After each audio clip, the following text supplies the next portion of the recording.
Ball is fumbled, picked up by Kenneth Olabode, and he runs it in from the 6. And Colorado has upset UCLA. 20th, and there it is! Are you kidding me? Jumper from 15 and will knock it down. Kennedy Leonard. Over left, there's a slip screen inside. Actually elevates and slams with the left hand.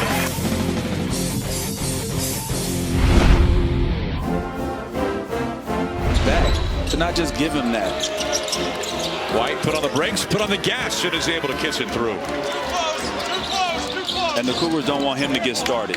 It's a 1-point game. Hi again, welcome into the Buffalo Stampede. I'm Mark Johnson of KOA Radio, your play-by-play voice to the Buffs. We lead off talking basketball. The Colorado men's team on the road had to go to overtime. Dropped both of them. The head coach of the Buffs is joining us after that trip to Washington. That's kind of like a cruel and unusual punishment, having to go to overtime and coming out in the short end of both, isn't it? Yeah, when anytime you lose an overtime game, it stings. There's no doubt, and we're just finding new ways every single time we go out to figure out how to lose one, and we got to figure out how to turn those into wins. And the way you do that is we had a lead in both those games in the last minute, and you've got to get stops at key times, secure the ball, and then they either have to foul you or you come down and hopefully execute your offense and extend the lead. But we're not able to do that right now, and we're just finding ways to lose. Mark, it's we're right there. Our guys are competing their tails off. They're trying. I feel bad for them. It's just it's something that we've got to take to heart, and we've got to commit ourselves to the defensive end of the floor.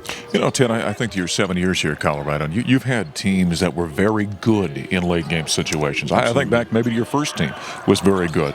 The one that won the Pac-12 championship was very good in those situations. Have you been able to kind of dissect, analyze, and say, okay, well, why are some teams good at that and other teams maybe not so much? Well, I think it starts with guard play. I mean, you have to have players at the end of games who are able to make plays. And I think about this team, even late in the Xavier game, which was obviously a very good win for this team. Seems like a lifetime ago. But, Derek White made great plays for us down the stretch on the offensive end of the floor. And I look at that Washington State game. We had the ball in two players' hands at the end, and we got 2 turnovers. And they come down, and they get 2 buckets. And that's really, the execution when it comes down to late game situations. You have to have players that can execute on the offensive end. And if you don't have that, well, you better get stops on the defensive end, and I've always felt because I'm a defensive-minded coach that defense is such a team thing, and offense, one guy can make a play and make you look really good. You try to recruit as many of those players as you can, right. And if you've got guys like that, then it sure makes the game a lot easier down the stretch. I think I said this to you on the radio the other day. I said it's got to make it more frustrating when you've got a team that's talented and capable in coming up short. It might be easy if you got a team you say, well, we're just not quite good enough to get there. Absolutely. And look, every game, the 4 games that we've lost on the last possession, you look at that last possession. But what I want our players to really concentrate on are the 39 minutes before that last minute of the game where we're in that situation. If we are just a little bit better, a little bit more consistent in those 39 minutes, then we don't get to that point. And that's what our players, I don't think they quite recollect that yet and understand that, that first 2 minutes of the game or the first 2 minutes after halftime, whatever, every possession matters. You said just a moment ago that the kind of the bedrock of your program has always been on the defensive end. Well, you look at a game like that Washington State game. Cougars shoot over 50% every period of that game, first, second, and overtime. As you look at the defense, what do you see? Well, we're dead last in the league after 7 games in guarding the three-point line. We are 10th in field goal percentage defense. So part of it is our perimeter defense. We switch a lot of 1 through 4 ball screens, so our perimeter guys have to do a better job of guarding the three-point line. But also, even overall, we're not doing a very good job against Pac-12 play of defending even inside the three-point line. So it's a little bit of everything. It's guarding the ball. It's helping. Defense is such a team thing. It's ball screen defense, transition defense. Every night it seems to be something a little bit different. Well, Buffaloes are back home. We've talked a lot about the fact they had 5 of the first 7, in fact, on the road. You finally get home heavy here at the end of the season. Thursday night, you got a 6:30 game here against a team searching for its first win. Give us a quick thought on the Beavers. Well, the Beavers are struggling just like we are, and we had two very desperate teams. They're going to be playing on Thursday night. We both won our first conference win. They're on the road. We're at home, and look, it's I'm approaching it. It's not about Oregon State. It's about Colorado. It's about how we play and what we're committed to, and we can get on. This team can get on a roll. This team has a lot of talent. I like this team. I'm not giving up on this team, but we've let some golden opportunities go by, and we cannot continue to do that because we have 11 games left now. 7 of them are at home. We've got a chance to get some good wins. We've got Oregon twice, so Stanford and Cal still four times with those games. And so, hey, the opportunities are still there. We just have to go make the most of them. All right, good luck on Thursday. Thank you. That's the head coach of the Buffaloes, Tad Boyle. The Beavers of Oregon State coming in here on Thursday night. That's a 6:30 ball game. We'll hit the air at 6 o'clock with the broadcast on the Colorado Basketball Network. We'll pivot here and talk women's basketball. When we come back here in the Stampede, head coach J.R. Payne is going to join us.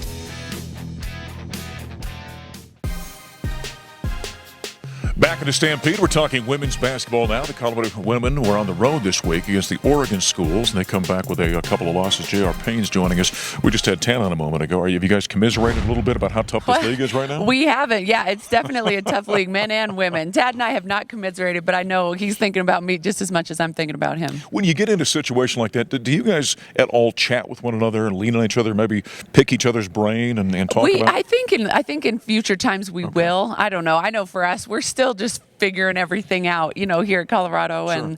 and figuring out the Pac-12 conference. Every time we travel is a new deal for us. So yeah, I think we definitely will in the future. Tad and his staff have been wonderful to us so far. Take us to the Oregon game. That was a Friday night game. Buffaloes were up at the half. Third straight game they've been up at the half. This one got away. You end up losing 71-66. But I think you thought your team played pretty well, correct? I think we played very well. Yeah, we played very well. We, we came out really aggressively, jumped on them a little bit early, rebounded with a team that's probably 5 inches taller than us at almost every position. So really big Oregon team. We rebounded well. We were tough, gritty. We executed better, I think, than we had in the past couple of weeks. So I was really proud of the way we played. Disappointed with the outcome, certainly. Colorado.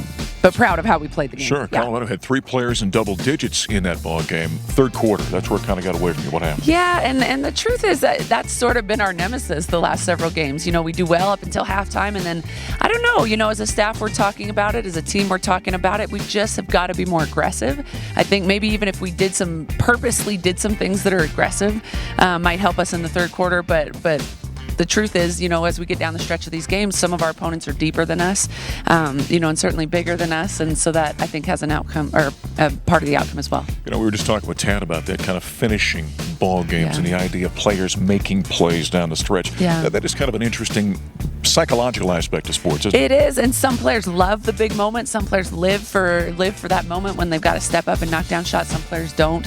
We have Kennedy, who's done really well, and her fourth quarter numbers are better than her other quarters, and so has really carried us down the stretch. But we need to be able to move the ball better, I think, and have other people step up as well. Yeah, Kennedy Leonard, by the way, played all 40 minutes that game, had 21 points in that contest. Sunday, then, the Pac-12 champions, the Beavers of Oregon State. That was obviously a very steep hill for the Buffs to climb. Yeah, and they come as advertised. They're phenomenal. They have one of the best point guards in the country and a 6'1" point guard, and just a very role-oriented team. So they're not flashy, they're not wildly athletic, but they all do their job. They're big, they're strong, they're physical, they execute.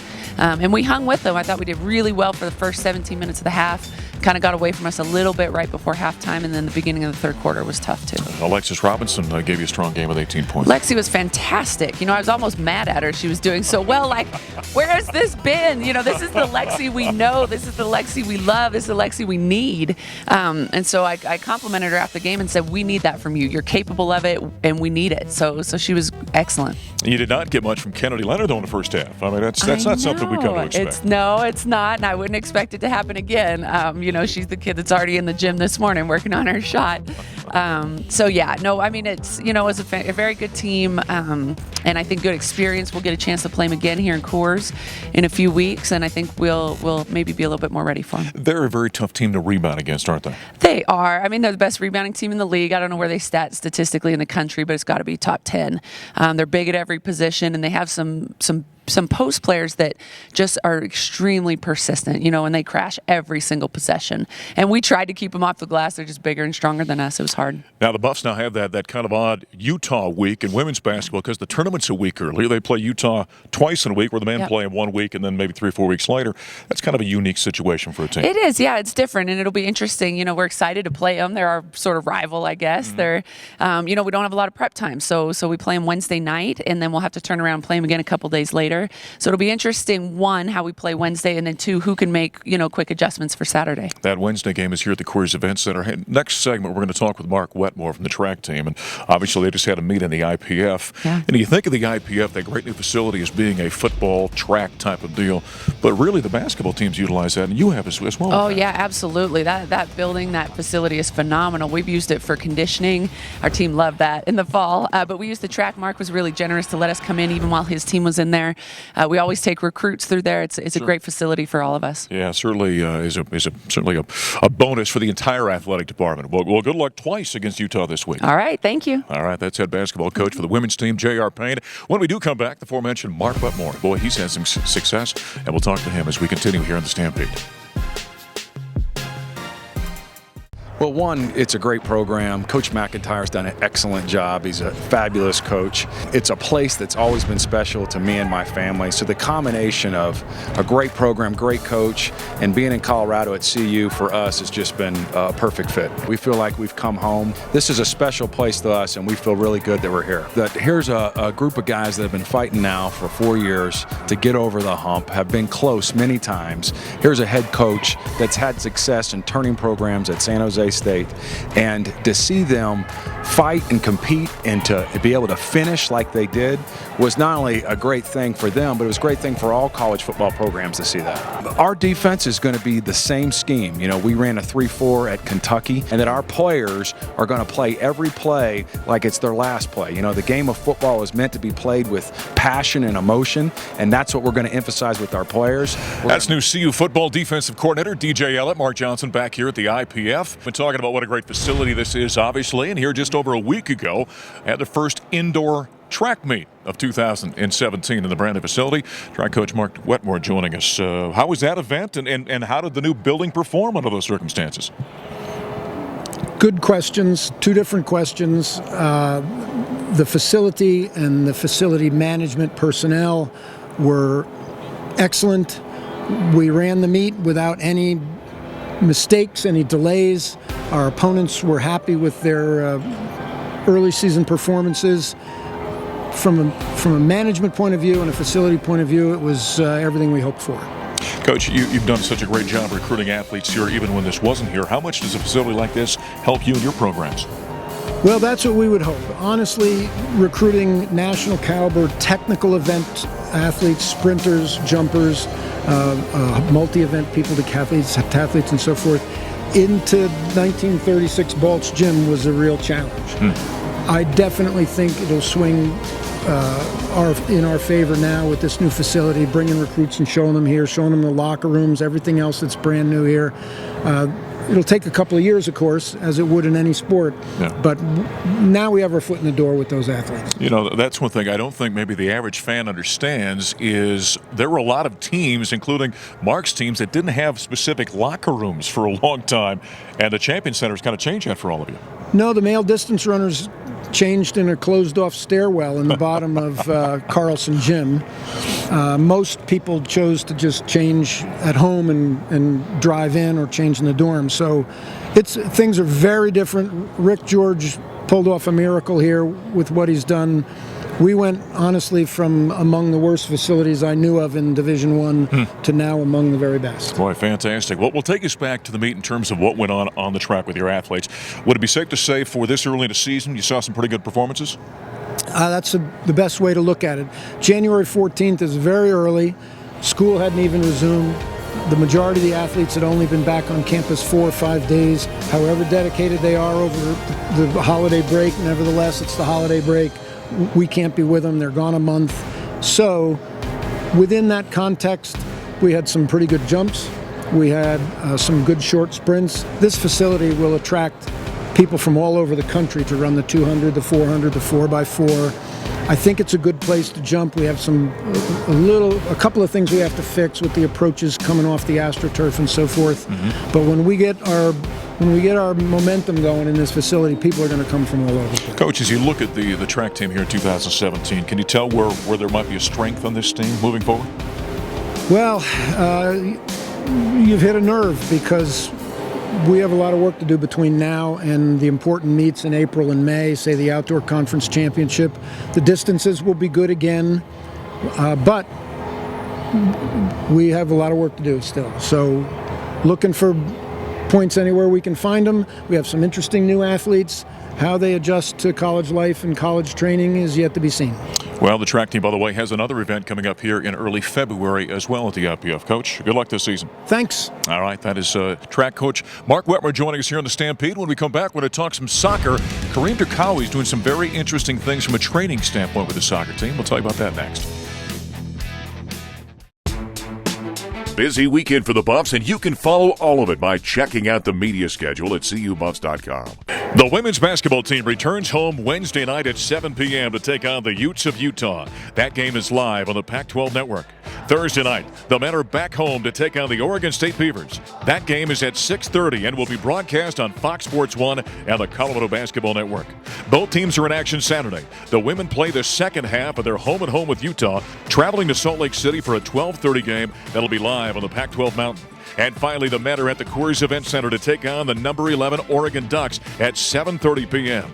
You can catch that game on the Pac-12 Network and the Colorado Basketball Network. As always, you can check out cubuffs.com for all upcoming games and where you can watch them. With the second pick in the third round of the 2017 NWSL College Draft, the Orlando Pride select Danica Evans, the University of Colorado. Being drafted 22nd overall was honestly a dream come true. The experience of being at the draft itself was amazing, and I'm honestly just grateful that I get this opportunity to continue playing.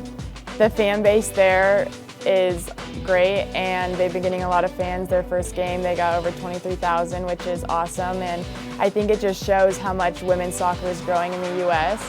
And for me to go to Orlando and play in that environment, it's going to be an awesome opportunity, and I can't wait. A bunch of fans have followed me on Twitter and Instagram. The club itself has tweeted me, has welcomed me really well, and honestly I'm just excited to get there and meet the team and meet the coach and learn from everybody. The team in Orlando has a lot of the national team players, Allie Krieger, Ashlyn Harris, Alex Morgan, so it's definitely going to be pretty cool playing with them. I think Orlando saw definitely the flip throw because that was one of the first questions media asked me that day. I think they also saw my ability to finish, and I hope that I can contribute to scoring goals from the team and helping get wins this season. Back in the Stampede, talking soccer. There we see the drafting of Danica Evans, who was picked in the third round by Orlando, the NWSL. Kareem Durkawi joining us. We're going to talk about some interesting things he's doing from a training standpoint, but always great to see Danica drafted, wasn't it? Oh, absolutely. To be honest with you, Mark, I mean, the kind of progress that she made, especially in this last year, not just on the goals that she created and scored, but the assists as well, but just her overall work ethic and the kind of work she put in with me as a sports performance coach, I think was absolutely fantastic. Really a pinnacle of what can be achieved here at CU Soccer with the right blend of the coaches that we've got, the opportunities we have for the certain players, and also the sports performance technology and facilities that we've got. Top notch, really. Yeah, outstanding player. Buffalo's just getting their season underway last week, coming off that 15-6-1 season, second in the Pac-12 NCAA tournament. Boy, how do you top that from a season ago? That's quite a remarkable turnaround, absolutely. I think this year we really found the right balance. The equation was correct with, again, the buy-in from the coaching staff on the performance aspect of the things that I do, the players, the overall mentality, the morale, the feeling of the group was just, it could not be topped. Honestly, on the way to and from matches, just the positivity in the atmosphere was absolutely palpable. It was great. I want to talk about some training techniques that you're getting into. We've heard the word analytics, and I guess probably a lot of people have connected that with baseball in recent years, what Billy Beane has done there. How is that kind of bleeding into the world of soccer right now and all that you're involved with? Well, that's a fantastic question. I think as we see sports performance and analytics take a huge leap in the last 10 or 15 years, we see that technology is more and more available to universities.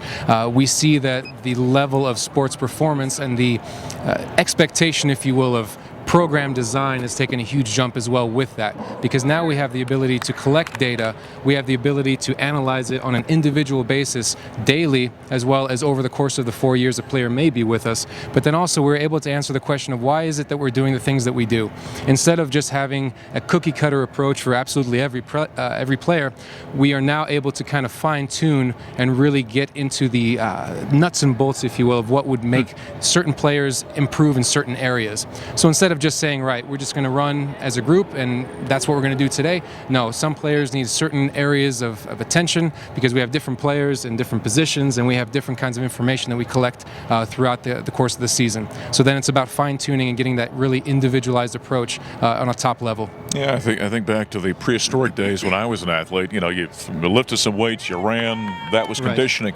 You can really, with this, if I understand it correctly, boil it down to something, a specific exercise, a specific movement for each individual athlete that they then respond best to, correct? Absolutely. For example, just a couple of days ago, ran a 30-yard sprint test, but it wasn't just a question of how long does it take an individual to run 30 yards. We had breaks all along through that sprint test. So now we can really fine-tune, is this individual very, very powerful and strong in the first 5 yards? Well, that's fantastic. How about the maximum speed of this individual? Because if you and I both get the same time, maybe I'm faster off the blocks and I get slower. Maybe it takes you a little bit of time to get started. So then when we go in the weight room, when we're doing training out on the field, and even on a tactical level or positional level, when I speak with the coaches, I can say this individual needs to work on her first 5 or 10 yard sprint, because those are the distances, 5, 10, 15, to all the way up to 30, that are really common in soccer. Oh, fascinating stuff. Hey, we're sitting here at the IPF. We've been talking about this a lot during the program. What has this meant for you guys in soccer, do you think? This has afforded us the opportunity to train at a very top level at a fantastic brand new facility year-round. And we have Prentice Field, which is fantastic, but the IPF, the proximity to all the other sports performance training components that we have, especially here indoors, is just remarkable. And we're about to have training here in about a half an hour, and I'm looking forward to another fantastic spring season. Boy, good stuff. Certainly has been a great addition for all of CU Athletics. Kareem, congratulations. Keep up the good work. Thank you. Thank you very much. Kareem Dakari, he's doing a great job training his CU soccer team as we put a wrap on this week's Buffalo Stampede. We'll talk to you next week.